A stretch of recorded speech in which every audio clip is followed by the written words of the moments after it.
கோமாளி ஷோவில் நடந்த பிரச்சனை என்ன, எதுக்காக செஃப் வெங்கடேஷ் பட் வெளியேறினார், இந்த மாதிரியான ஒரு சில ஷாக்கிங்கான தகவல்கள் இப்போ கிடச்சிருக்குது. ஸோ அதை பற்றி தான் இதில் நம்ம பார்க்க போகிறோம். ஆக்சுவலாக ரியாலிட்டி ஷோக்களில் ஹிட் அடித்த குக் வித் கோமாளி ஷோ இப்போ ஆரம்பித்தாலுமே பலருக்குமே கவலையாக இருக்குது. நிகழ்ச்சியோட ஹிட்டுக்கு முக்கிய காரணமாக இருந்த செஃப் வெங்கடேஷ் பட் நிகழ்ச்சியிலிருந்து வெளியேறிட்டாரே அப்படிங்கிறது தான். இப்போது அவர் கலந்து கொள்கிற டாப் குக்கு டூப் குக்கு நிகழ்ச்சி கூட பார்த்திங்கன்னா சன் டிவியில் ஒளிபரப்பாக இருக்குது. இந்த நிகழ்ச்சியை சன் டிவி விஜய் டிவி கிட்ட இருந்து காப்பி அடிச்சுட்டு தான் ஒரு பஞ்சாயத்து பார்த்திங்கன்னா சோஷியல் மீடியாவில் தொடர்ச்சியாகவே வருது. அப்படி பார்த்தா சன் டிவியில் வந்த சப்தஸ்வரங்கள் அப்படிங்கிற நிகழ்ச்சி தான் சூப்பர் சிங்கர் அப்படிங்கிற பெயர்லையும், தில்லானா தில்லானா நிகழ்ச்சி தான் ஜோடி நம்பர் 1 அப்படிங்கிற பெயர்லையும் விஜய் டிவி ஒளிபரப்பு பண்ணுறாங்க. போன வருஷம் விஜய் டிவி நிர்வாகம் மீடியா மேஷன்ஸ் தயாரிப்பு குழுவை சூப்பர் சிங்கர் நிகழ்ச்சியிலிருந்து நீக்கிச்சு. குக் வித் கோமாளி மட்டும் நீங்கள் இயக்குனா போதும் அப்படிங்கிற மாதிரியாகவும் சொல்லப்பட்டிருந்துச்சு. அதுக்கப்புறமா அந்த கம்பெனியில் வேலை செஞ்ச எல்லாருக்குமே சம்பளம் கொடுக்க முடியாத ஒரு நிலை உருவாகிச்சு.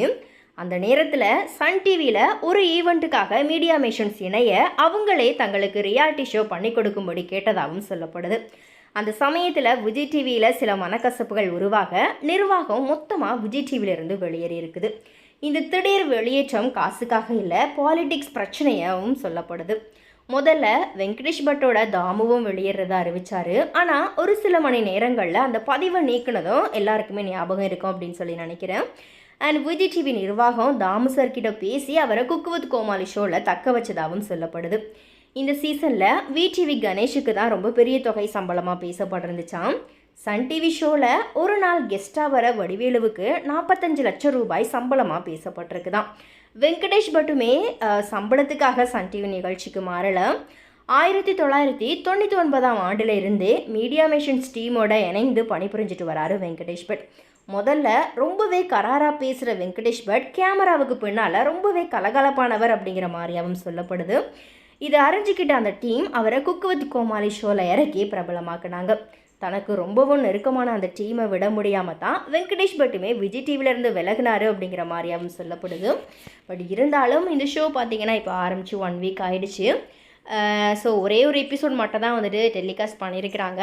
இப்போது திடீர்னு பார்த்திங்கன்னா இந்த ஷோலேருந்து நடிகர் நாஞ்சில் விஜயின்மை பார்த்திங்கன்னா வெளியேறி இருக்கிறதா அவரே அஃபிஷியலாக அனௌன்ஸ் பண்ணியிருக்கிறாரு. அதாவது நான் இந்த குக் வித் கோமாளி ஷோ விட்டு விலகிறேன், எனக்கும் விஜய் டிவிக்கும் எந்த பிரச்சனையும் கிடையாது, இனி விஜய் டிவியில் பாக்ஸ் ஆஃபீஸ் கம்பெனி தயாரிக்கிற எந்த நிகழ்ச்சியிலையும் இனி நான் இருக்க மாட்டேன் அப்படிங்கிற மாதிரியான ஒரு பகீர் காரணத்தை கடைசியாக ட்விஸ்ட்டாக வச்சு நாஞ்சில் விஜயனுமே பார்த்திங்கன்னா வெளியேறி இருக்கிறாரு.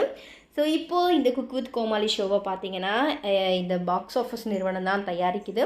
ஸோ இப்போது அந்த நிறுவனத்தோட நாஞ்சில் விஜயனுக்கு ப்ராப்ளம் ஏற்பட்டிருக்கு. ஸோ சம்திங் ஏதோ ஒரு ப்ராப்ளம் பார்த்திங்கன்னா இந்த Cook with Comali show Vijay TV and Vijay TV ஸ்டார்ஸ்க்கு இடையில் நடக்குது அப்படிங்கிறது நல்லாவே தெரியுது. ஸோ என்ன ஏது அப்படிங்கிற ஃபுல் டீட்டெயில்ஸ் பார்த்திங்கன்னா கண்டிப்பாக சீக்கிரமே வெளியாகும். ஸோ எனவே இது குறித்த உங்களுடைய கருத்துக்கள் என்ன அப்படிங்கிறத மறக்காம கமெண்ட்ஸில் பதிவு பண்ணுங்கள்.